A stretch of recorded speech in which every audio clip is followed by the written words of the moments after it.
mas você já passou uma noite, virou uma noite fora do quentinho do seu quarto, das suas cobertas? Então, essa é uma das situações que podem acontecer. Obviamente, você precisa se precaver ou até mesmo orientar os seus colaboradores para que não aconteça. Se eles estiverem com aquecedor, ar-condicionado a todo vapor e não perceberem que subiu a temperatura demais, ou eles pegaram no sono porque houve ali a queima do oxigênio, e vai que, olha, eu estou pintando o pior cenário do mundo aqui, certo? Principalmente com aquecedores, tá? Então, aquele aquecedor tá ali no banheirinho, o porteirinho tá com, né, a mantinha, tá com um ouvidinho bem tapado, e daqui um pouco falta ar, né, queima todo o oxigênio da sala ali, e esse rapazinho, né, vem a apagar, tá? Então, que seja somente um apagão por não ter oxigênio no cérebro, alguma coisa nesse sentido, mas o pior é ele não voltar e vir, então, a falecer. Isso é muito importante. Então, dentro dessa semana, em questão de segurança, em questão de revise o procedimento de como vai estar a sua portaria, como é que vai estar a sua equipe de trabalho nessa semana que está prometendo ser uma das semanas mais frias das últimas 6 décadas, aqui no sul, tá? Aqui na região sul. Como que tá lá no Nordeste, como que tá no Norte, não faço a menor ideia. Provavelmente não vai ter uma queda tão abrupta como a que vai acontecer, segundo os meteorologistas, né? Aqui no nosso estado, Santa Catarina, de onde eu falo, e também na região sul como um todo, né? Paraná, Santa Catarina e Rio Grande do Sul. Então, em termos de operação, preocupe-se com quem vai estar lá, ou até mesmo aquele que vai estar fazendo a ronda, vai estar circulando. Oriente para estar muito bem agasalhado, oriente para que eles não fiquem parados, tá? Então, ó, o pessoal da segurança, às vezes, né, o vigilância, assim, que tá andando, tem uma tendência, às vezes, de querer ser um pouquinho esperto, né? Um pouquinho mais esperto do que o síndico, do que aqueles que são mais há anos, né? Mais experientes nesta área. E o que você pode antever-se é, olha, se tem que fazer a ronda, se tem que bater sabe o bottom, aquele negocinho que é uma caneta que ele tem que passar nas áreas aonde estão delimitadas para que possa comprovar que foi feita a ronda. Então, se você tem uma segurança, tem uma vigilância que faz ao entorno do seu condomínio, tá? Ou no bairro, enfim, e aquela caneta lá, ela é acionada, você tem que pegar os relatórios, já principalmente na semana, para saber se foi feita ou não essa ronda nos horários previstos, na hora, nos horários, obviamente, né? E na sequência prevista, tá? Porque às vezes vai fazer... Não tem como burlar, tá? Não tem como burlar, porque inevitavelmente só se falhar, só se tiver uma baixa muito grande de temperatura e congelar aquele bottom e aí ele passou a caneta e não apresentou. Nossa, é muito, mas é muito... Perdão. É muito difícil isso acontecer. Na semana passada você viu que muita notícia chata, né? Uma síndica no Rio de Janeiro foi mantida refém, um ex-funcionário entrou, teve também problema de tráfico de drogas dentro de condomínio. Gente, está muito pesada essa vida em condomínio nos últimos dias. Eu queria que você pudesse dar um up, principalmente nessa semana, que é a semana da derradeira revisão do fechamento de todas as suas taxas, dos lançamentos da previsão orçamentária para jogar. E aí você, depois que fez isso, talvez teria um pouquinho mais de tranquilidade. mas a vida do síndico ela não para, ela é 100 km por hora. Uma coisa que me chamou a atenção e eu gostaria de comentar com você, é um problema certamente com todos os condôminos e condomínios do Brasil, por conta muitas vezes de uma cultura, de uma maneira, né, de se organizar, que é colocar os calçados no hall ali, não só no hall de entrada, mas no corredor, tá? Então, se você tem esse problema, já diz aí, ó, Thais, é horrível aqui no meu condomínio. Muitas vezes fica 3, 4, 5 pares de calçados na porta do morador ali, e a gente acaba não tendo uma sensibilidade dos condôminos, né? Então, isso aqui é só um ponto fora da curva que eu queria trazer, mas em termos de organização, em termos de como tu resolver problemas dessa natureza que se tornam inconvenientes por conta da falta de sensibilidade do morador, porque ele acha que ele está correto, porque não está dando nenhum problema, não está incomodando ninguém, e geralmente é sempre o mesmo argumento, né? E logo em seguida que você for fazer uma notificação, você for chamar a atenção desse morador, ele vai apontar para algum erro da tua administração, alguma coisa que não está muito bem alinhada na tua administração, e aí ele vai apontar nesse estilo, tá? Então, assim, o que pode ser feito? No teu regimento interno deve, se não está, já pense dessa maneira, tá? Deve estar inscrito que não se pode deixar nada nos corredores, tá? Nada nos corredores.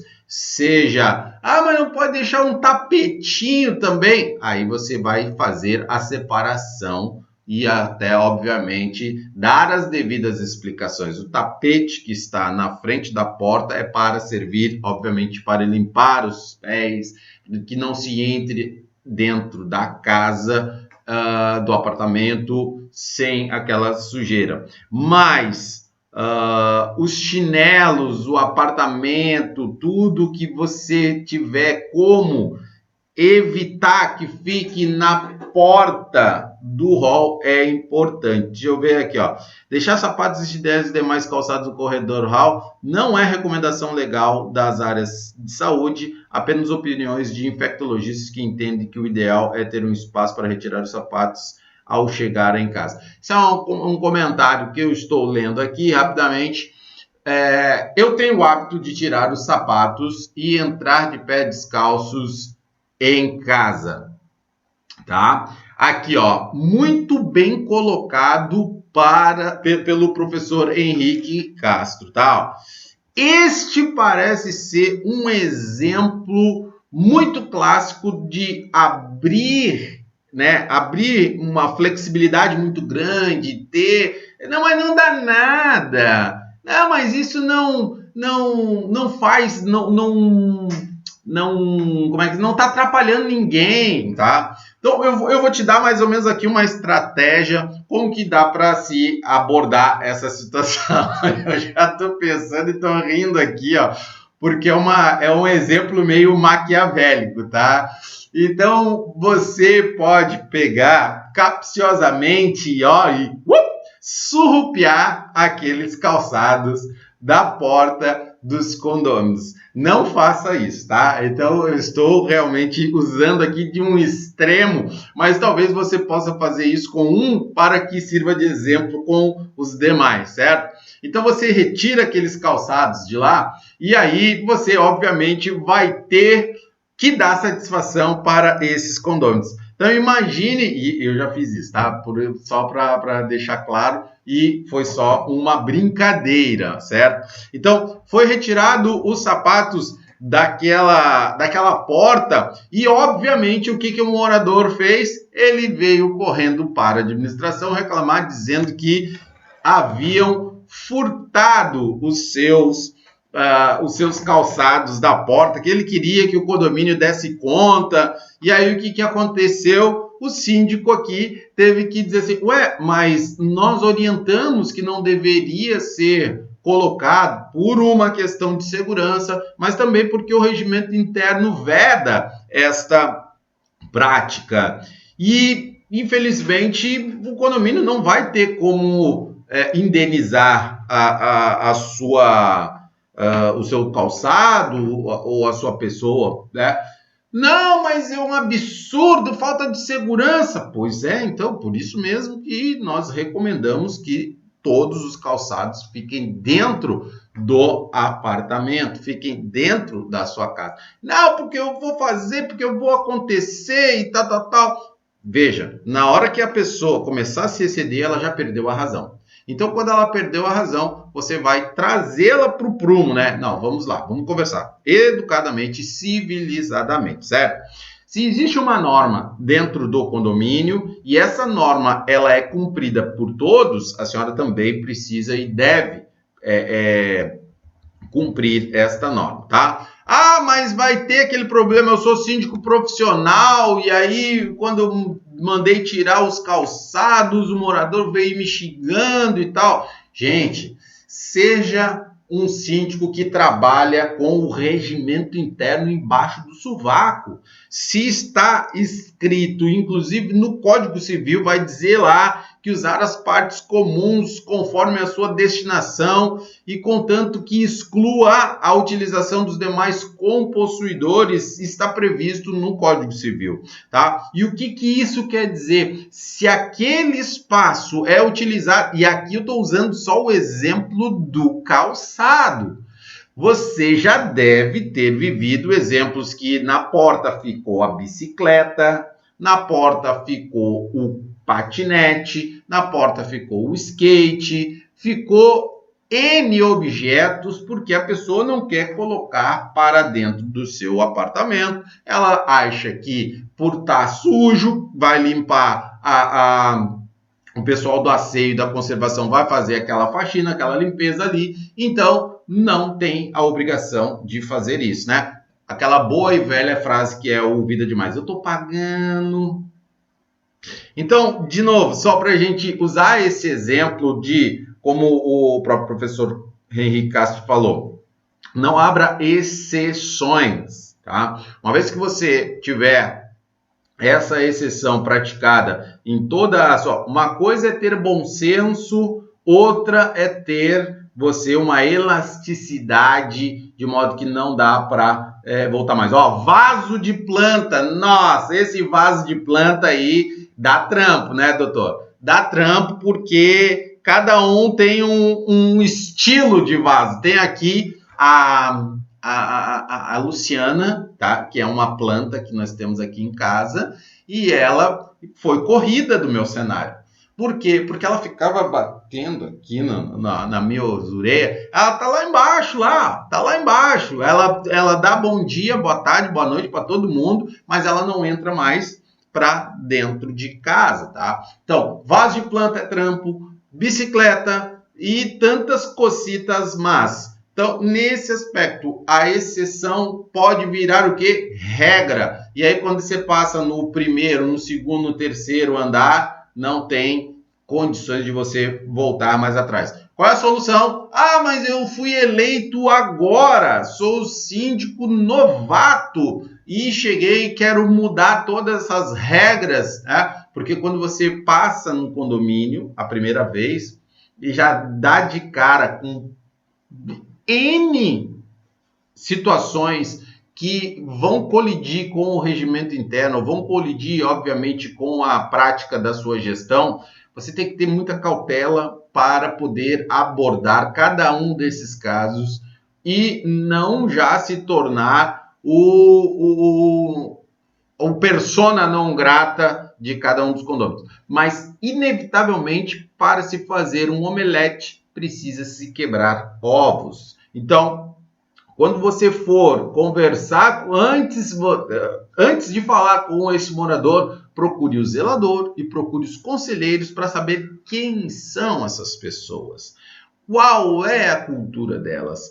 quem, na verdade, elas já se indispuseram, né? Com quem elas já tiveram algum trampo, porque daí você já vai preparado, você já vai com a estratégia toda montada. Então, antes de meter-se a facão sem cabo, você faz um estudo do terreno, estuda a pessoa que já está indo contrariamente ao regimento interno, e aí você vai, Tais, mas ela não obedece. Cara, se acabar ficando tão ruim de ela não entender com o argumento, com o diálogo, é multa, camarada. É notificação, dá até um tempinho primeiro, só faz a notificação. Primeiro conversa, no tete a tete. Eu acho que a argumentação do síndico ela tem que ser bastante afiada. Agora responde aqui a pergunta que se impõe nesse exato momento. Se você está já na sindicatura há um bom tempo, qual é o nível ou como está o nível da tua argumentação? Se o nível da tua argumentação está boa, você tem uma habilidade para discutir, conversar, dá um joinha, dá o dedinho para cima. Se a tua argumentação é razoável, você dá um soquinho assim. Você vai dizer para mim que ela é uma argumentação razoável. Ou a tua argumentação não é tão boa assim. Você reconhece que precisa desenvolver esta habilidade, esta soft skill, né? Então, esta capacidade de argumentar. Nem todo mundo tem argumentos suficientes, plausíveis, de N áreas e situações para poder discutir com um morador. Isso é tranquilo, não tenha problemas nesse sentido, de reconhecer esse sentido. Mas se você precisa de uma ajuda, nós aqui da Simplifica vamos poder te ajudar. Inclusive, o professor Henrique Castro é uma dessas pessoas que eu vou convidar para nós ensinarmos ensinarmos a desenvolver uma boa argumentação, ok? Aquela dialética, né? A dialética é o bate-papo, é o toma lá da cá, é o você bateu, valeu. Tem muita gente que não tem a respostinha na ponta da língua. Eu vivo com uma senhora há muitos anos e ela tem na ponta da língua todas as respostas possíveis e imagináveis. E você, pasme-se, se você acha que eu tenho uma boa argumentação, se você não acha que tenho, enfim, eu sempre saio perdendo. Porque, afinal de contas, a resposta, né, a última palavra de um homem casado, ou melhor, na casa de um homem casado, a última palavra sempre deve ser a dele. Qual é? Sim, bem. Não entre numa discussão se você não vai ter argumento suficiente para sair dela, entendeu? Então, brincadeiras à parte, eu acredito muito que você, síndico, deve despertar este desejo de poder dominar a arte da argumentação, beleza? Vamos ir para frente, vamos caminhar mais um pouquinho, encerrando essa primeira hora da manhã, dizendo para você que esta semana é a semana importante para você falar com a sua administradora para ver se a taxa vai estar toda certinha, não vai atrasar, ou até mesmo você, seu zelador já fez todas as leituras de água, de gás e já mandou para você e você revisou, não tem nenhuma discrepância muito grande para você já enviar para a sua administradora. Valeu? Essa vai ser uma semana com muita queda de temperatura. A queda da temperatura, segundo os meteorologistas, vai ser a maior nas últimas 6 décadas. Ou seja, não vai ter pinguim nessa semana. Vai ficar muito frio. E aí eu dei a diquinha da segurança, de como você deve conversar e evitar que, olha, queimar carvão, nem pensar, certo? Então, dá uma olhada naquela portaria lá para ver se os porteiros, se os vigilantes vão estar muito bem agasalhados e não vão estar, né, com o ar-condicionado, por exemplo, a 28 graus e às 4 da manhã vão ter que sair para fazer ronda, tá? O vigilante vai estar dentro da portaria lá e o ar-condicionado bombando e tem que sair para fazer a ronda, um frio do peru e, obviamente, vai ficar com a boca torta, tá? E ainda falei sobre não abrir exceção. Um exemplo muito simples e muito prático em relação aos calçados que ficam na porta do teu apartamento ou do apartamento dos condôminos, certo? Então, na moral, a argumentação, bem aqui por último no final, vai ser o ponto alto dessa semana. Nós vamos estar falando sobre como desenvolver uma argumentação, uma capacidade de negociação, tá? Para que você evite situações como multas, notificações desnecessárias. Ah, mas eu sou o síndico que, olha, mete a caneta mesmo. Eu vejo que dialogar é muito mais eficiente do que muitas vezes a gente só emitir as multas. Obviamente que as multas precisam ser impostas, uma vez que o regimento interno ele deve ser cumprido por todos os moradores, por todos os condôminos, não havendo a possibilidade de abrir exceções, ok? Mas, antes de você chegar a essas medidas extremas, é importante você talvez desenvolver uma habilidade de diálogo que possa fazê-los ser convencidos e antes de você aplicar uma notificação, uma multa, você já conquistou a simpatia e a educação de cada um desses moradores. Fechou, pessoal? Vamos ficando por aqui. Afinal de contas, complicar para quê? Torne a vida no seu condomínio mais simples. Aqui, todos os dias, 7 e 7 da manhã, nós estamos disponíveis para te entregar. Traga suas dúvidas, suas perguntas, suas sugestões para nós explorarmos este ecossistema, compartilharmos com todos os nossos companheiros, fiéis escudeiros, fornecedores, colaboradores, todos aqueles que vivem, respiram esse ecossistema semanalmente, beleza? Um abraço, até amanhã.